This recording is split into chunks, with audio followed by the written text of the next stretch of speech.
अस्सलाम वालेकुम नाज़रीन, रिपोर्टिंग विद असद में आपको खुशामदीद। नाज़रीन, election commission foreign funding case का फ़ैसला सुना रहा है। ये केस नवंबर 2015 में ये फ़ाइल हुआ और अभी तक जो है इसका फ़ैसला नहीं हो सका। पीटीआई जो है इसका फ़ैसला चूँकि अभी कल सुनाने जा रहा है इलेक्शन कमीशन, तो चीफ़ इलेक्शन कमिश्नर के ख़िलाफ़ जो है एक महाज़ खड़ा कर दिया गया है और उनको मुतनाज़ा बनाने की पूरी कोशिश जो है वो की जा रही है। फॉरेन फंडिंग केस पर इस्लामाबाद हाई कोर्ट ने एक टाइम फ्रेम जो है मुकर्रर किया, लेकिन फिर पीटीआई की दरख्वास्त पर डिवीज़न बेंच ने ये डेडलाइन जो है वो ख़त्म कर दी। और इस वक्त सूरत सवाल ये है कि अगर फॉरेन फंडिंग जो है वो साबित हुई तो फिर पीटीआई के ख़िलाफ़ क्या कार्रवाई होगी, इलेक्शन कवानीन इस बारे में क्या कहते हैं, और पीटीआई की फॉरेन फंडिंग साबित होने पर पार्टी को तहलील करने या ख़त्म करने के लिए कार्रवाई कौन, कहाँ और कैसे शुरू कर सकता है, इसकी तफसीलात आपको बताएंगे। और इसके साथ साथ साबिक सरतापा चेयरमैन नैब जो हैं, अब वो अपनी नौकरी बचाने के लिए एक दरख्वास्त लेकर इस्लामाबाद हाई कोर्ट में आए हैं। इस हवाले से भी दिलचस्प इन्फॉर्मेशन आपके साथ शेयर करेंगे। लेकिन अभी तक अगर आपने channel reporting with Asad subscribe नहीं किया तो चैनल ज़रूर सब्सक्राइब कीजिए। तो नाज़रीन, पहले जो फॉरेन फंडिंग का जो है मामला, ये आपने देखा होगा कि गुज़िश्ता चंद हफ्तों से जो है यकदम चीफ़ इलेक्शन कमिश्नर जो है उनके ख़िलाफ़ जो एक तूफ़ानी किस्म की कैंपेन जो है वो पाकिस्तान तहरीक इंसाफ ने शुरू की, और इसका मकसद यही था कि इनको मुतनाज़ा बनाया जाए। और फिर मुतनाज़ा बनाने के बाद अगर फॉरेन फंडिंग का कोई फ़ैसला आता है तो फिर उस पे लोगों को बताया जाए कि देखें ये तो हमारे ख़िलाफ़ थे, ये तो एक मुतनाज़ा शख्सियत है। इसमें गुज़िश्ता दिनों फाइनेंशियल टाइम्स की भी एक रिपोर्ट जो है वो आई थी। तो बहरहाल जहाँ तक फॉरेन फंडिंग का केस है, उस हवाले से जो कानूनी नकात हैं उसमें जो इलेक्शन एक्ट है, इलेक्शन एक्ट जो है इसमें जो मुख्तलिफ़ कवानीन थे, 6-7 कवानीन थे जो इलेक्शन एक्ट जो इलेक्शन से मुतालिक थे उनको मर्ज किया गया। इसमें जो एक पॉलिटिकल पार्टीज़ और जो ऑर्डर था उसमें जो है उसकी सेक्शन 6 और उसकी सब सेक्शन 3 है, उसमें फॉरेन फंडिंग के हवाले से जो है वो कार्रवाई का जिक्र है। और उसमें उसके मुताबिक अगर कोई फॉरेन फंडिंग जो है वो जब किसी पार्टी की जो है वो इस्टेब्लिश होती है कि इन्होंने कोई फॉरेन फंडिंग ली है, तो उसमें जो इलेक्शन कमीशन ऑफ पाकिस्तान है उसके पास ये इख्तियार नहीं है कि वो उस पार्टी को बैन कर दे। ताहम जो ममनुआ फंडिंग है उसको जो है वो कन्फिस्केट जो है वो ज़ब्त करने का इख्तियार है इलेक्शन कमीशन के पास, कि वो जो पैसे जो ममनुआ जो फंडिंग है, जो फॉरेन फंडिंग है, वो उसको ज़ब्त कर लेगा। अगर किसी भी पार्टी ने डायरेक्टली और इनडायरेक्टली कोई फॉरेन फंडिंग ली, कोई उन्होंने अगर कोई किसी प्राइवेट कंपनी के ज़रिए, ट्रेड के ज़रिए या फर्म के ज़रिए,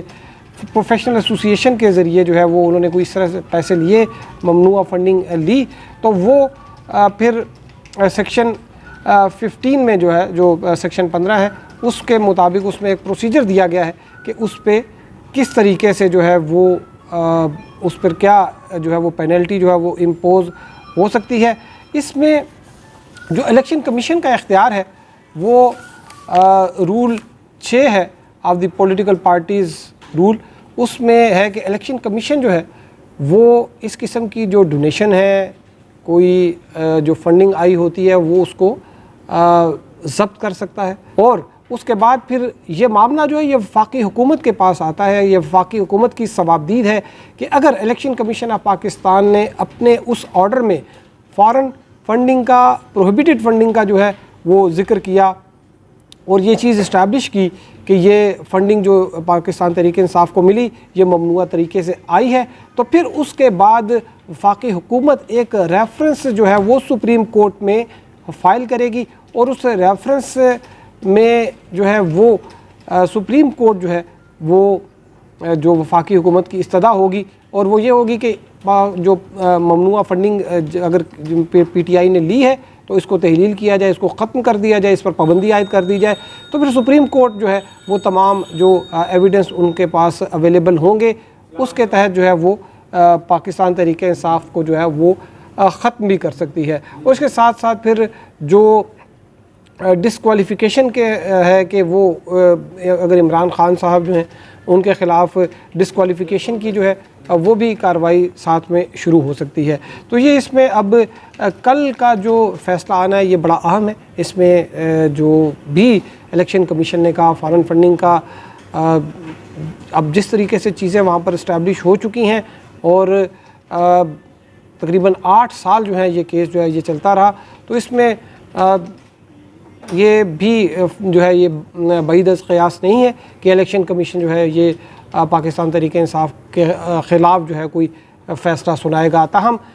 ये जो उसके बाद का प्रोसेस है वो वफाकी हुकूमत जो कि इस वक्त पाकिस्तान मुस्लिम लीग नून और उसके इत्तेहादियों की है, उन्होंने एक सुप्रीम कोर्ट में रेफरेंस फाइल करना है। लेकिन सुप्रीम कोर्ट की भी आपने देखा होगा कि इस वक्त जो वहाँ पर जो डिवीज़न चल रही है, अब ये देखना है कि चीफ़ जस्टिस जो है क्या ये उसी बेंच के पास लगाएंगे जिसमें वो खुद हैं होते हैं, जस्टिस एजाजुल एहसन होते हैं और इसी तरह उनके हम ख्याल जजेस होते हैं, या फिर ये किसी दूसरे जज जो जजेस पर मुश्तमिल बेंच है उसको ये रेफ़र करेंगे। ये चीज़ भी बड़ी मैटर करती है, क्योंकि आजकल तो आपने बल्कि भूटानी अदालत के हवाले से भी एक वीडियो चल रही है कि वहाँ पर किस किस्म से जो है वो फैसले जो हैं वो किए जा रहे हैं। अगरचे वो एक तंज़ो मज़ाह से पर मबनी एक क्लिप है,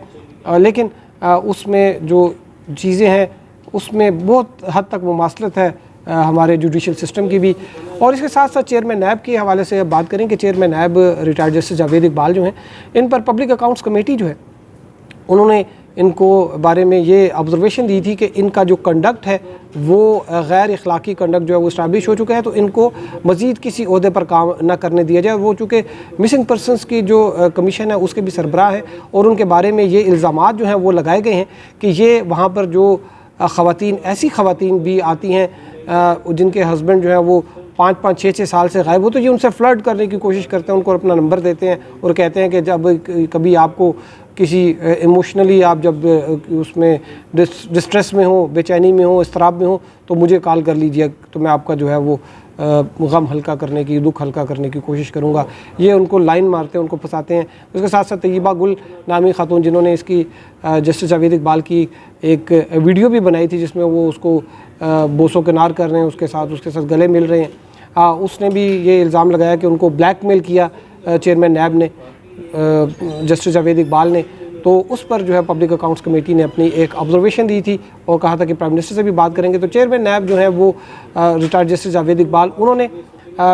इस्लामाबाद हाई कोर्ट में एक पटिशन दायर की है और कल जस्टिस आमिर फ़ारूक जो है वो इसकी समाअत करेंगे। लेकिन इसमें दिलचस्प बात यह है कि इस्लामाबाद हाई कोर्ट ने खुद जो है ये कई बार मिसिंग पर्सनस कमीशन में जो जस्टिस जावेद इकबाल हैं इनको तनकीद का निशाना बनाया है और ये करार दिया है कि ये जो कमीशन है ये एक लाइबिलिटी है, यानी कि ये एक बोझ है कौमी ख़जाने पर। और इसने अब तक जो है